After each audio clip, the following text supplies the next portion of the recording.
your daily dose of English fluency. Hello, and a very warm welcome to another episode of the Mr. English Master podcast. I am so glad you decided to spend some time with us today. I am Sarah, and sitting here with my favorite coffee and my favorite co-host is Alex. How are you doing today, Alex?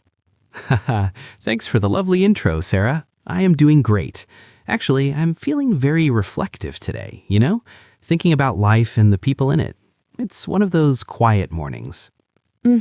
I feel the same, and that leads us perfectly into our topic for today. Listeners, let me ask you a question, a deep one.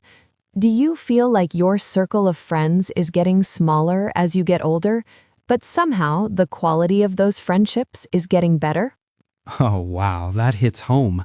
I was looking at my phone contacts yesterday and realized I have hundreds of names, but only 2 or 3 people I can actually call at 2 a.m. if I'm in trouble.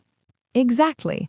Why is it that when we were kids, making a friend was as simple as sharing a toy, but now, as adults, it feels like climbing a mountain?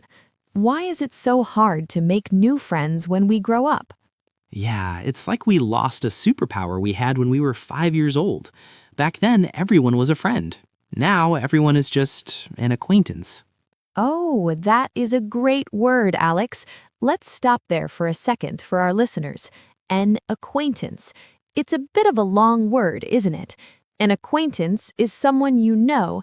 You might see them at work or at a party, but they are not a close friend. You know their name, but you don't know their heart.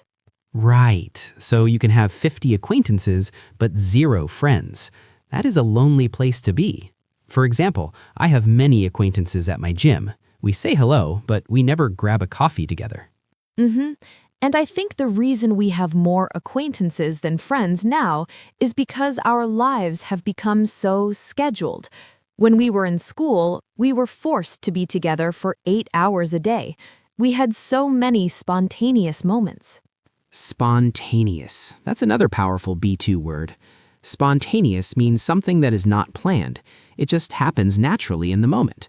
Like when a friend suddenly says, "Hey, let's go get pizza right now." Exactly. But as adults, we don't do spontaneous things anymore. We have to check our calendars. We say, "Oh, I am free on Tuesday at 6 p.m. for exactly 1 hour." It feels so formal. It really does. I will pencil you in for a coffee chat. It feels like a business meeting. And I think that is part of the problem. We are so busy being busy that we forget how to just be. And there is something else, something deeper, fear. As adults, we have been hurt before. We have had friends who let us down. So we build walls around our hearts. We're afraid of vulnerability. Oh, vulnerability. That is a heavy one. Vulnerability is when you are brave enough to show your real self, including your weaknesses and your fears. It's like opening a door and saying, "Here I am. Please don't hurt me." Yes, it is very hard to be vulnerable with a new person. We want to look perfect. We want to look successful. But you can't build a real friendship on a perfect image. You build it on the messy parts of life. I totally agree. My best friend is my best friend because he saw me cry when I lost my job. He saw me at my worst. That moment of vulnerability created a bond that 1,000 perfect dinners could never create. That is beautiful, Alex. Really. But let's talk to our listeners who feel lonely right now. Maybe they moved to a new city for work, or maybe their old friends moved away. How do they start again? I think it starts with being intentional. Intentional. We love this word at Mr. English Master. Intentional means doing something on purpose, with a clear goal in mind. It means you don't just wait for a friend to fall from the sky, you go out and look for them. Right. It means joining a book club or an English conversation group, not just to learn, but to connect. You have to be the one to say, "Hey, would you like to grab a tea after this?" It feels scary, like asking someone on a date. It really does. But that is the only way. And once you find someone you like, you have to nurture that friendship. Nurture. like taking care of a small plant. Precisely. To nurture means to give something care and attention so it can grow. You can't just meet someone once and call them a friend.